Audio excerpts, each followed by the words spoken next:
So the housing crisis, there's always been a housing crisis in Britain. We are a small island, it seems, and we never have enough houses for everyone. We have about 250,000 homeless people, and we have over 800,000 second homes, ladies and gentlemen, of people who own more than one property. Then we have this issue of all sorts of properties in the city bought up as kind of investments, and they just stand empty. And then we have the issue of loads of unused office space, which could be readily turned into housing. And they say they want to build 300,000 homes a year, right? New homes a year built.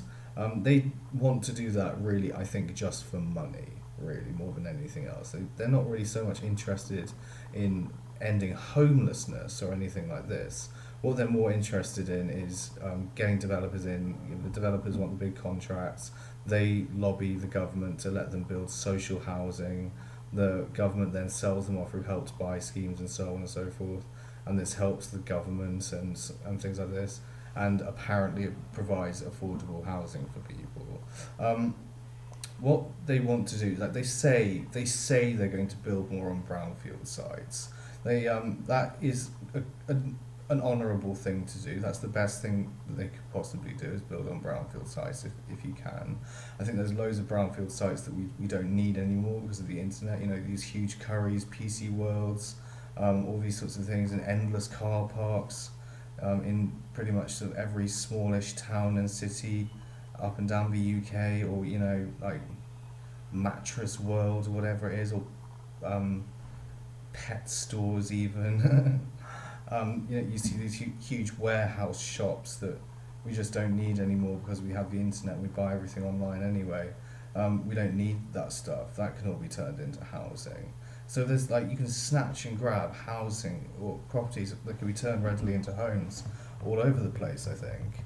And yeah, when it comes to second home ownership though, like that is the real thing that I can't stand about this country. Well, that's one thing I really can't stand about this country when it comes to the so-called housing crisis. The thing about housing that we don't need any new homes at all. We just need to buy or requisition more like the second homes that people would have and then not use for more than 6 months of the year and turn them into council houses. It could be done like that relatively easily. It could be done more cheaply, I think, than buying or you know this whole process of going through planning and housing development on what they will be doing, which is on greenfield sites ultimately as well, the countryside. And if you lessen the amount of agricultural land we have, that means we've got to have more intensive agriculture then, because we only produce about 50% of the food that we have in this country. And yeah, I think this whole housing crisis thing is something portrayed as a crisis.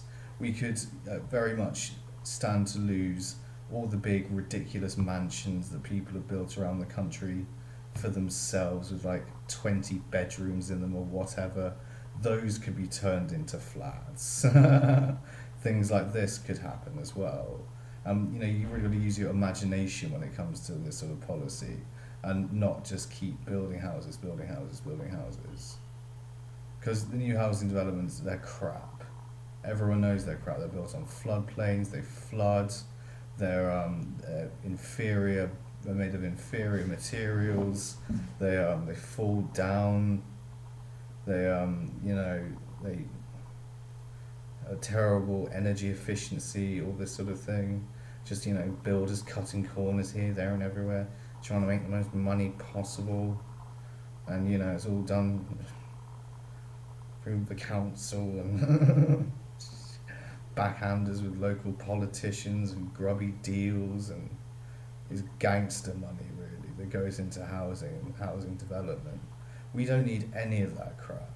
We need to work with what we have at the moment. We need to work with the brownfield sites we have at the moment, all the industrial parks that aren't in use anymore, all the old factories that could get turned into flats and houses. Yeah, all this stuff. We don't need actually 300,000 new homes. Take the second homes straight away. Got 800,000 homes. So a one house policy. That is what we need in this country. If you're going to live in Britain at all, if you're going to have any amount of wealth in this country, How many houses do you get? You get one. No more. That's what we need here.